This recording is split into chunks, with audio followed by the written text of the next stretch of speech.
So I need you to answer a question. You only have 5 seconds to respond, and you can have as many answers as you like. Ready? How many uses can you think of for this brick?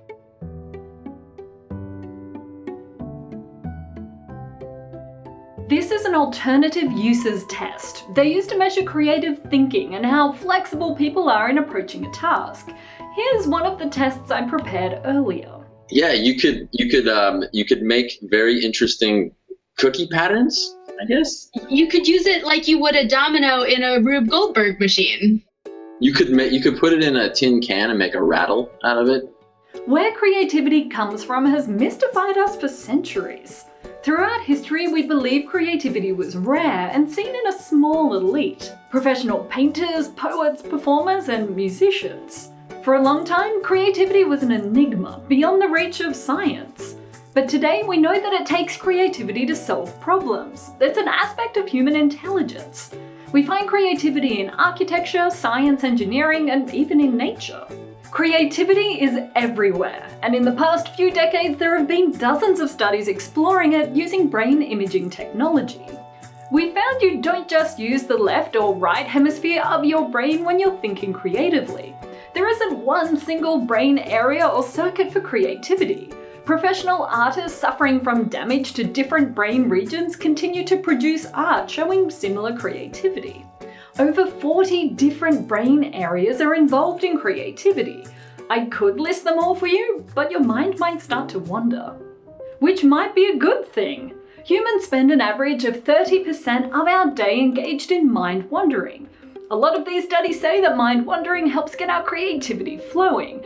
But why? How can we not pay attention and manage to hit on an idea that's just right?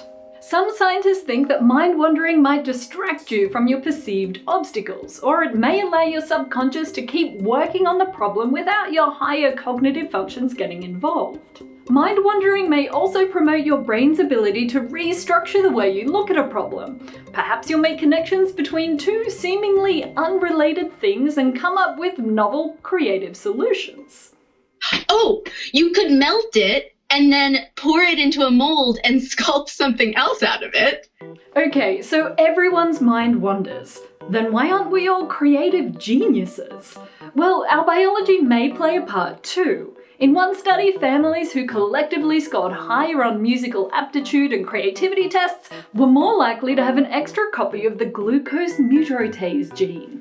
The gene is involved in the release of serotonin, a neurotransmitter that promotes neural connections. The extra copy increases the production of serotonin and the brain's ability to reuse it.